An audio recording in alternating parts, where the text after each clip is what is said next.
ಕಾಮಾಖ್ಯ ಕ್ಷೇತ್ರದಲ್ಲಿ ಮಾತೆ ತಾರಾ ನಿವಾಸ ಎಲ್ಲಿದೆ? ನೀಲಾಂಚಲ ಪರ್ವತದಲ್ಲಿ ಪ್ರಭು. ತುಂಬಾ ಹಿಂದಿನ ಕತೆ ಪ್ರಭು. ದೇವರಾಜ ಇಂದ್ರ ಮತ್ತೆ ಬೇರೆ ದೇವತೆಗಳೆಲ್ಲ ವಿಹಾರಕ್ಕೆ ಅಂತ ಹೋಗಿದ್ದಾಗ ಅವರಲ್ಲಿ ಒಬ್ಬ ದೇವತಾಗಣ ನೀಲಾಂಚಲ ಪರ್ವತನ ತೋರಿಸಿ ಹೇಳ್ತಾರೆ ಅದನ್ನ ಯಾರು ಕೂಡ ಎತ್ತೋಕ್ಕಾಗಲ್ಲ ಅಂತ. ಅದನ್ನ ಕೇಳಿ ದೇವರಾಜ ಇಂದ್ರನ ಮನಸ್ಸಲ್ಲಿ ತನ್ನ ಶಕ್ತಿಯ ಬಗ್ಗೆ ಅಹಂಕಾರ ಮೂಡ್ತು. ಅವರು ತಕ್ಷಣ ಆ ಪರ್ವತನ ಎತ್ತೋ ಪ್ರಯತ್ನ ಮಾಡಿದ್ರು.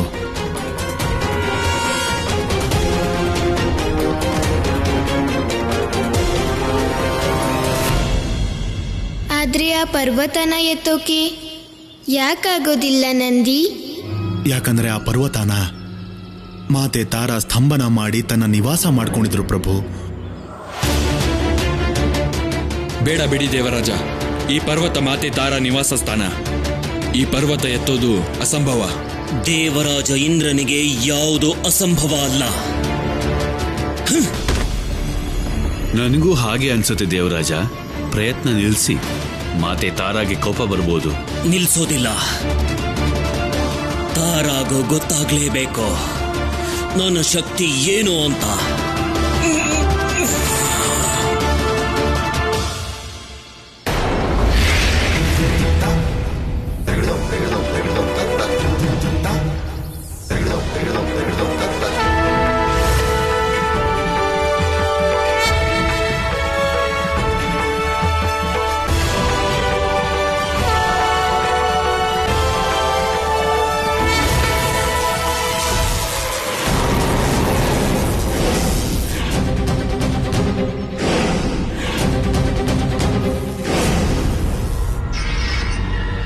ಸ್ವರ್ಗಾಧಿಪತಿ ದೇವರಾಜ ಇಂದ್ರ ನಾನು. ಆದ್ರೆ ನಿನ್ನಲ್ಲಿ ಸರಳತೆ ವಿನಯ ಎರಡೂ ಕೂಡ ಇಲ್ಲ. ಈ ಅಹಂಕಾರ ದೇವತೆಗಳಿಗೆ ಶೋಭೆ ತರೋದಿಲ್ಲ. ನಿನಗೆ ನಿನ್ನ ಅಹಂಕಾರಕ್ಕೆ ಶಿಕ್ಷೆ ಖಂಡಿತ ಸಿಗಬೇಕು. ಈಗ್ಲೇ, ಈ ಕ್ಷಣನೇ ಸಿಗುತ್ತೆ.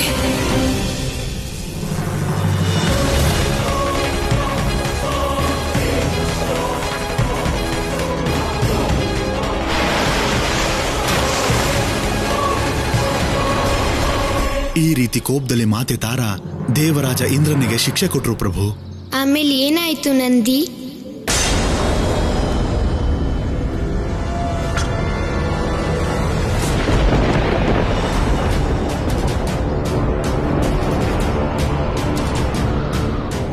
ಇದ್ದಕ್ಕಿದ್ದ ಹಾಗೆ ಕತ್ಲೆ ಆಗ್ತಿದೆಯಲ್ಲ. ಪ್ರಳಯದ 2ನೇ ಹಂತದ ಸೂಚನೆ ಇದು.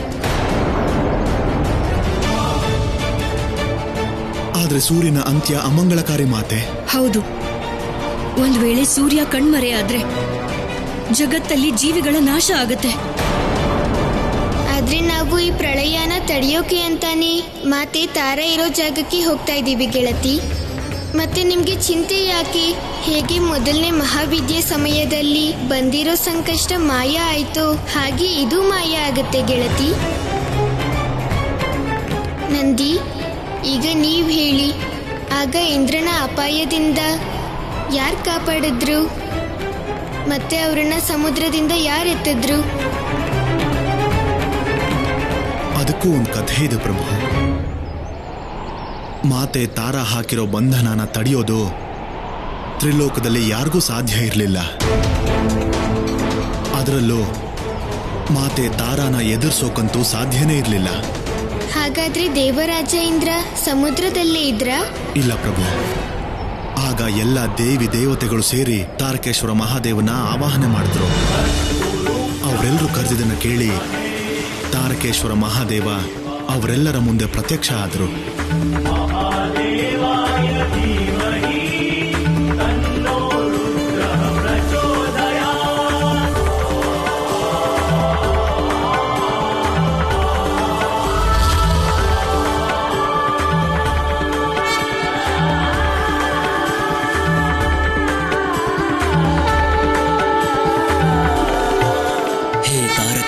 ಮಹಾದೇವ, ಸ್ವರ್ಗಾಧಿಪತಿ ದೇವರಾಜ ಇಂದ್ರ ಮಾತೆ ತಾರಾದೇವಿಯ ಬಂಧನದಲ್ಲಿದ್ದಾರೆ. ಅವರನ್ನ ಬಿಡುಗಡೆ ಮಾಡಿ ಅವರನ್ನ ಈ ಕಷ್ಟದಿಂದ ಕಾಪಾಡಿ. ಇವರನ್ನ ಕಾಪಾಡೋದಕ್ಕೆ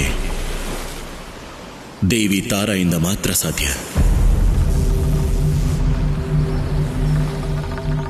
ಅದಕ್ಕೋಸ್ಕರ ನಾವೆಲ್ಲರೂ ದೇವಿ ತಾರಾಗೆ ಶರಣಾಗಲೇಬೇಕು. ಹೇ ತಾರಕೇಶ್ವರ ಮಹಾದೇವ, ಮಾತೆ ತಾರಾಗೆ ಶರಣಾಗೋದಿಕ್ಕೆ ಮಾರ್ಗ ತಿಳಿಸಿ. ಸ್ತುತಿ.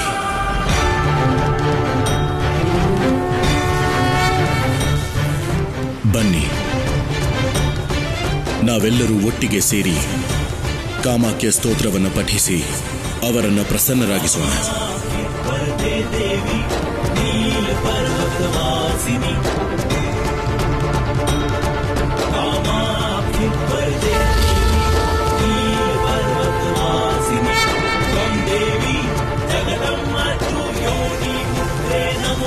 ಮಾತೆ ತಾರಾಗೆ ಜಯವಾಗಲಿ, ಮಾತೆ ತಾರಾಗೆ ಜಯವಾಗಲಿ.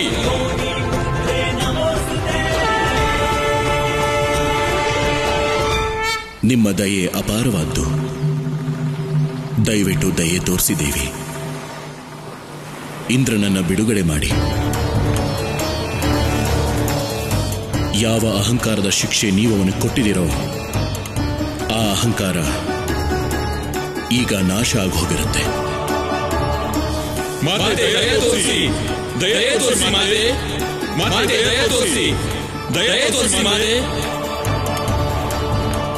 ಕ್ಷಮೆ ಯಾಚನೆಯ ಸ್ವೀಕಾರ ಮಾಡೋದೇ ದೇವತೆಗಳಿಗೆ ಗೌರವ ತರೋದು.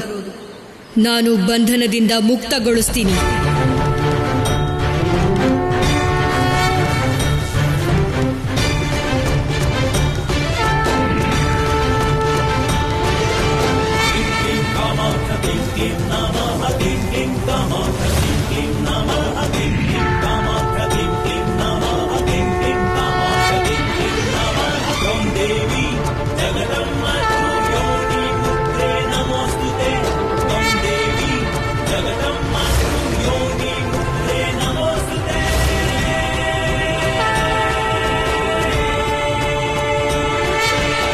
ಮಾತೆ, ನಾನು ನಿಮಗೆ ಆಭಾರಿಯಾಗಿದ್ದೇನೆ. ನೀವು ನಿಮ್ಮ ಕೃಪೆಯಿಂದ ನನ್ನ ಅಹಂಕಾರನ ನಾಶ ಮಾಡಿದ್ರಿ. ನನಗೆ ಈ ಸತ್ಯನೂ ಅರ್ಥ ಆಗಿದೆ. ಇಡೀ ಈ ಬ್ರಹ್ಮಾಂಡದಲ್ಲೇ ನಿಮ್ಗಿಂತ ಹೆಚ್ಚು ಶಕ್ತಿಶಾಲಿ ಇನ್ಯಾರೂ ಇಲ್ಲ. ಮಾತೆ ತಾರಾ, ನನಗೆ ಗೊತ್ತಾಯ್ತು, ನೀವು ಈ ಜಗತ್ತಿನಲ್ಲಿ ಭಕ್ತರ ದುಃಖನೆಲ್ಲ ದೂರ ಮಾಡೋ ಜಗನ್ಮಾತೆ. ಮತ್ತೆ ನೀವು ತಾರಕೇಶ್ವರ ಎಲ್ಲ ದುಃಖಗಳಿಂದ ರಕ್ಷಣೆ ಮಾಡ್ತೀರಿ.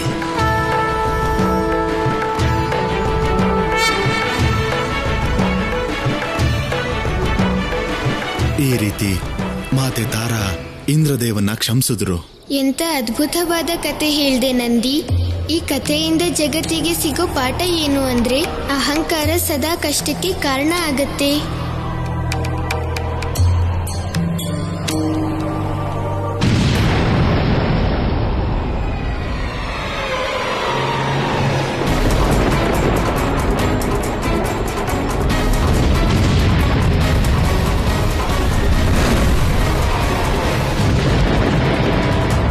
ಗೆಳತಿ, ಪ್ರಳಯದ ಪ್ರಭಾವ ಹೆಚ್ಚಾಗ್ತಾನೆ ಇದೆ. ಮತ್ತೆ ನಾವಿನ್ನೂ ಮಹಾವಿದ್ಯೆ ಮಾತೆ ತಾರಾ ಅವರ ಸ್ಥಾನಕ್ಕೆ ತಲುಪೋಕ್ಕಾಗಿಲ್ಲ. ಈಗ ನಾವಿದನ್ನ ಹೇಗೆ ತಡೆಯೋದು ಗೆಳತಿ? ಏನಾದ್ರೂ ದಾರಿ ಖಂಡಿತ ಸಿಗುತ್ತೆ ಗೆಳೆಯ.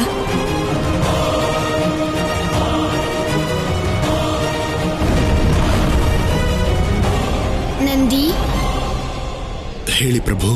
ಮಾತೆ ತಾರಾ ಸಂಬಂಧ ಸೂರ್ಯ ಮತ್ತೆ ಸೂರ್ಯನ ಕಿರಣದ ಜೊತೆಗಿದೆಯಾ? ಹೌದು ಪ್ರಭು. ಈ ಸೂರ್ಯನ ಪ್ರಕಟ ಮಾಡಿ ಜೀವನ ಪ್ರಾರಂಭ ಮಾಡೋ ಕಾರ್ಯನೂ ಕೂಡ ಮಾತೆ ತಾರಾ ಮಹಾದೇವ ತಾರಕೇಶ್ವರನೇ ಮಾಡಬೇಕು. ಇದ್ರ ಅರ್ಥ ಏನು ಅಂದ್ರೆ ನಾವೀಗ ಮಹಾವಿದ್ಯೆಯ ಈ ರೂಪ ಮಾತೆ ತಾರನ ಜಾಗೃತ ಮಾಡಿದ್ರೆ ಅವರು ತಾರಕೇಶ್ವರನ ಜೊತೆ ಸೇರಿ ಸೂರ್ಯ ಮತ್ತೆ ಕಾಣೋ ಹಾಗೆ ಮಾಡ್ತಾರೆ.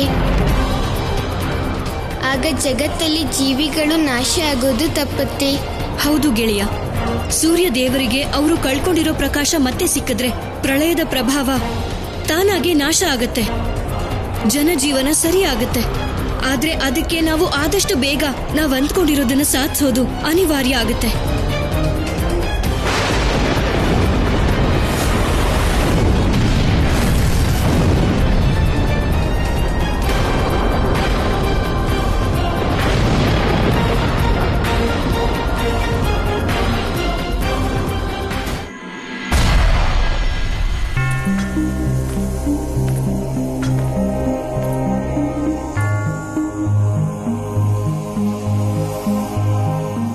ವಾಸುಕಿ, ಈ ಮಣಿದಾರಿ ಹಾವುಗಳನ್ನ ಕಳಿಸಿ ನೀನು ಈ ಕತ್ಲನ್ನ ಬೆಳಕಾಗೋ ಹಾಗೆ ವ್ಯವಸ್ಥೆ ಮಾಡಿದೆ. ಗೆಳೆಯ ವಾಸುಕಿ, ಇವತ್ತು ಇವ್ರ ಸಹಾಯ ಇಲ್ದಿದ್ರೆ ನಾವಿವತ್ತು ಈ ಕತ್ಲಲ್ಲಿ ಹೋಗೋದು ಕಷ್ಟ ಆಗ್ತಾ ಇತ್ತು.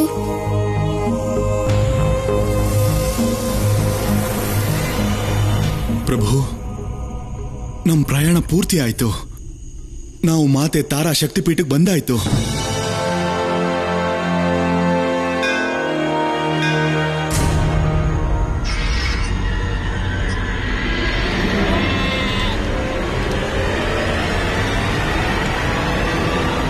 ನಿಲ್ಲಿ. ಅಮಂಗಳ,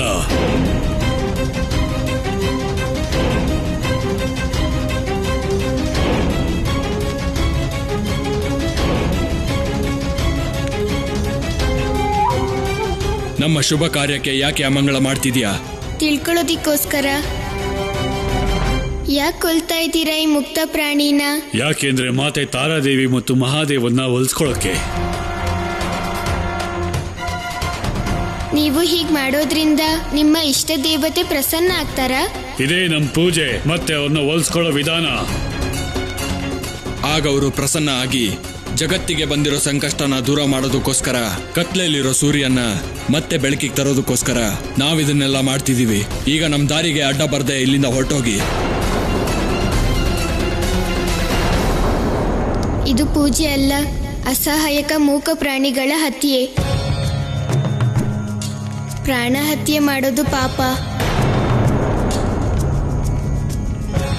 ಅಮಾನವೀಯ, ಕ್ರೂರ. ಇದು ನೀವೆಲ್ಲ ನಿಮ್ಮ ಇಷ್ಟ ದೇವತೆನ ಒಲ್ಸ್ಕೊಳ್ಳೋದಿಕ್ಕೋಸ್ಕರ ಈ ಪ್ರಾಣಿ ಪ್ರಾಣನ ತೆಗಿಯೋಕ್ ನೋಡ್ತಾ ಇದ್ದೀರಾ. ಇದ್ರ ಒಳಗೂ ಕೂಡ ಅದ್ರ ಶಕ್ತಿ ಅಂಶ ಇದೆ. ಬಾಲಕ, ಉಪದೇಶ ಮಾಡೋದು ದೊಡ್ಡೋರ್ ಕೆಲಸ, ನಿಂದಲ್ಲ. ಈಗ್ಲೇ ನಮ್ ದಾರಿಯಿಂದ ದೂರ ಹೋಗು, ಮತ್ ನಮ್ಗೆ ನಮ್ ಕೆಲಸ ಮಾಡಕ್ ಬಿಡು. ನಾನು ಉಪದೇಶ ಕೊಡ್ತಾ ಇಲ್ಲ, ನಿಮ್ಮ ಮುಂದೆ ನನ್ನ ವಿಚಾರನ ಇಡ್ತಾ ಇದ್ದೀನಿ. ನನ್ನ ಪ್ರಕಾರ ತಂತ್ರ ಸಾಧನದಲ್ಲಿ ಬಲಿ ಅಂತ ಇರೋದ್ರ ಅರ್ಥ ಅವರು ತಮ್ಮ ಇಷ್ಟ ದೇವತೆನ ಸಂತೋಷ ಪಡಿಸೋದಿಕ್ ಮಾಡ್ತಾರೆ. ಬಲಿ ಕೊಡೋದ್ರ ಉದ್ದೇಶ ತಮ್ಮ ಸ್ವಾರ್ಥಕ್ಕೋಸ್ಕರ ಬಳಸ್ಕೊಳ್ಳೋದು ಒಳ್ಳೇದಲ್ಲ ಅನ್ಸುತ್ತೆ. ನೀವೇನಾದ್ರೂ ಬಲಿ ಕೊಡಬೇಕು ಅಂತಿದ್ರೆ ನಿಮ್ಮ ಅಸುರತನವನ್ನ ಬಲಿ ಕೊಡಿ. ನೀವೆಲ್ಲ ಈ ಮುಗ್ಧ ಪ್ರಾಣಿಗಳನ್ನ ಕೊಲ್ಬೇಡಿ.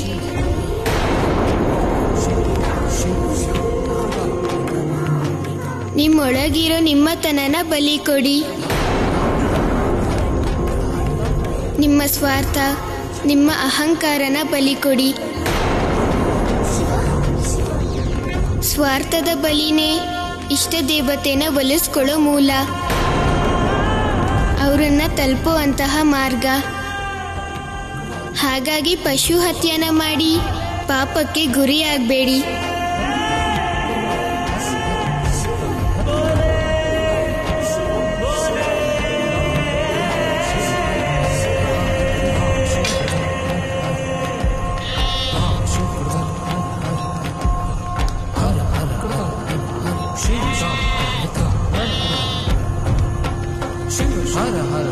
ನಿಮ್ ಈ ಉಪಕಾರ ಮತ್ತೆ ಉಪದೇಶನ ನಾವು ಜೀವನ ಪೂರ್ತಿ ಮರೆಯಲ್ಲ. ನೀವಿವತ್ತು ನಮ್ಮ ಅಜ್ಞಾನನ ಅಳಿಸಿ ಜ್ಞಾನದ ಕಣ್ತರಿಸಿದ್ರಿ. ನಿಮ್ ಮಾತೆಲ್ಲ ಕೇಳ್ತಿದ್ರೆ ಸಾಕ್ಷಾತ್ ಮಹಾದೇವನ ಶ್ರೀಮುಖದಿಂದ ಅಮೃತವಾಣಿ ಕೇಳ್ದ ಹಾಗಾಯ್ತು.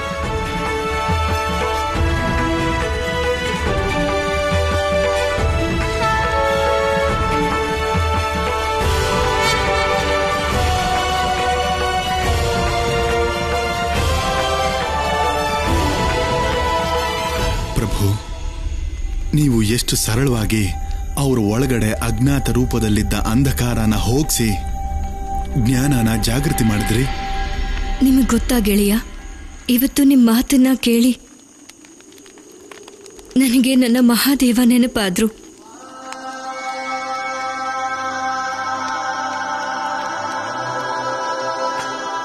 ಅದೇಗೆ ಗೆಳತಿ? ಯಾವ ರೀತಿ ನೀವು ಈ ಜನರ ಒಳಗಿರುವಂತ ಜ್ಞಾನನ ಜಾಗೃತಗೊಳಿಸಿದ್ರು ಅದೇ ಥರ ಹಿಂದೆ ನನ್ನ ಮಹಾದೇವ ಕೂಡ ತಮ್ಮ ಅಕ್ಷೋಭ್ಯ ರೂಪದಿಂದ ನನ್ನ ತಾರಾ ಸ್ವರೂಪ ಜಾಗೃತ ಮಾಡಿದ್ರು. ಯಾವಾಗ ಮತ್ತೆ ಆ ರೂಪ ಜಾಗೃತ ಮಾಡಿದ್ದು ಯಾವ ಉದ್ದೇಶಕ್ಕೋಸ್ಕರ? ಹಿಂದೆ ಕೂಡ ಇಡೀ ಬ್ರಹ್ಮಾಂಡದ ಮೇಲೆ ಘೋರ ಅಂಧಕಾರನೇ ತುಂಬಿಕೊಂಡಿತ್ತು. ಸೂರ್ಯದೇವ ಮರೆಯಾಗೋಗಿದ್ರು. ಜಗತ್ತು ನಿರ್ಜೀವಿಯಾಗಿತ್ತು. ಆಗ ಜಗತ್ತನ್ನ ಜೀವಂತವಾಗಿಡೋದಕ್ಕೆ ಸೂರ್ಯದೇವನ ಸೃಷ್ಟಿ ಆಗ್ಬೇಕಾಯ್ತು. ಆಗ ನಾವಿಬ್ರೂ ಸೇರಿ ಜಗತ್ತಿನ ಪ್ರಾಣ ಆಗಿರುವಂಥ ಸೂರ್ಯದೇವನ ಸೃಷ್ಟಿ ಮಾಡಿದ್ವಿ.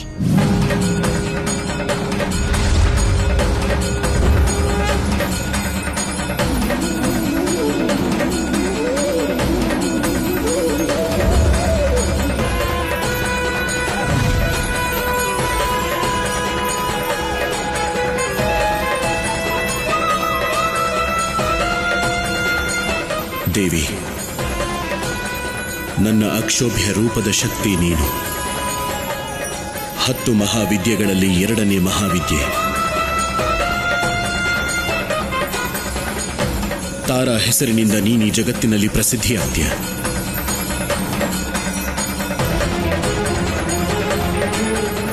ನಾವಿಬ್ಬರೂ ಸೇರಿ ಸಂಯುಕ್ತ ರೂಪದಲ್ಲಿ ಈ ಜಗತ್ತಿನ ಪ್ರಾಣ ಸೂರ್ಯನ ನಿರ್ಮಾಣ ಮಾಡೋಣ. ನಿಮ್ಮ ಇಚ್ಛೆಯಂತೆ ಆಗಲಿ.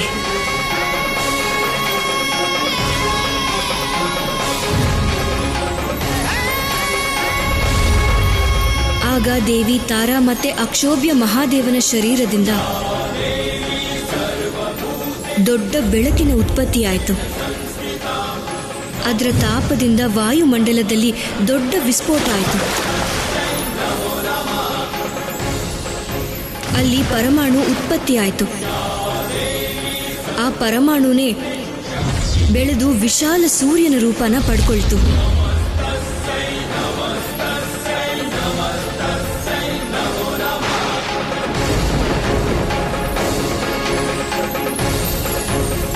ನಂತರ ಆಕಾಶದಲ್ಲಿ ಸ್ಥಾಪನೆ ಆಯಿತು.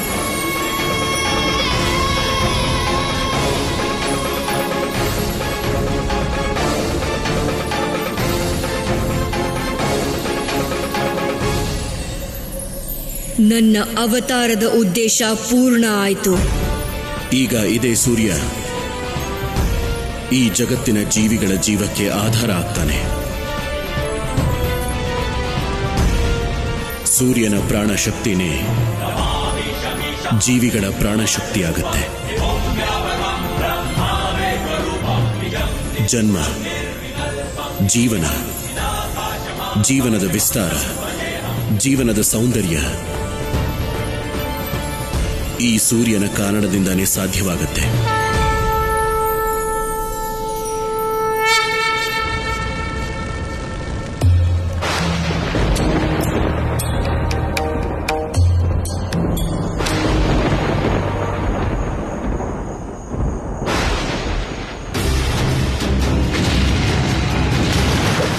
ಮಾತೆ, ಪ್ರಳಯದ ಪ್ರಭಾವ ಹೆಚ್ಚಾಗ್ತಾ ಇದೆ. ಇದು ಸಂಪೂರ್ಣವಾಗಿ ನಾಶ ಮಾಡೋದಕ್ಕೂ ಮೊದಲು ನೀವು ಈ ಜಗತ್ತನ್ನ ಕಾಪಾಡಬೇಕು ಮಾತೆ. ಈ ಜಗತ್ತನ್ನ ಕಾಪಾಡೋದಕ್ಕೆ ನೀವು ನಿಮ್ಮ ರೂಪನ ಬದಲಾಯಿಸಬೇಕಾಗತ್ತೆ ಮಾತೆ.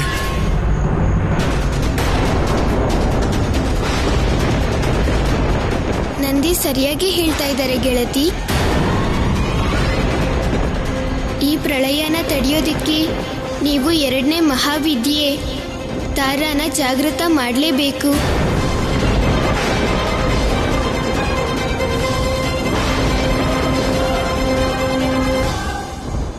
ಜಾಗೃತ ಮಾಡಿದ್ರೂ ಯಾವ ಪ್ರಯೋಜನನೂ ಇಲ್ಲ ಗೆಳೆಯ.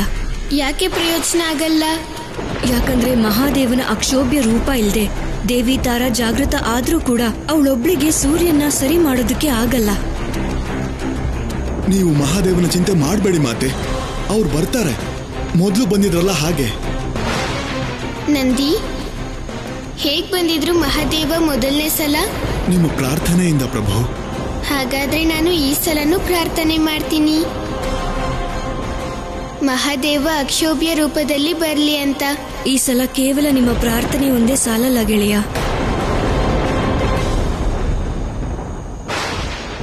ನಾನು ಮತ್ತೇನ್ ಮಾಡ್ಬೇಕು ಗೆಳತಿ? ಮಹಾದೇವನ ಅಕ್ಷೋಭ್ಯ ರೂಪದಲ್ಲಿ ಪಡ್ಕೊಳ್ಳೋದಕ್ಕೆ ನಿಮ್ಮ ಶಿರದಲ್ಲಿ ಚಂದ್ರ ಇದೆಯಲ್ಲ, ಅದರ ಪ್ರಾಣಶಕ್ತಿಯ ಅವಶ್ಯಕತೆನೂ ಇದೆ. ನನ್ನ ಶಿರದಲ್ಲಿರೋ ಚಂದ್ರನ, ಅದರಲ್ಲೂ ಪ್ರಾಣಶಕ್ತಿ ಇದೆಯಾ? ಹೌದು ಗೆಳೆಯ, ಸೂರ್ಯನಿಗೆ ಪ್ರಾಣಶಕ್ತಿ ಇರೋ ಹಾಗೆ ನಿಮ್ಮ ಚಂದ್ರನಲ್ಲೂ ಕೂಡ ಪ್ರಾಣಶಕ್ತಿ ಇದೆ.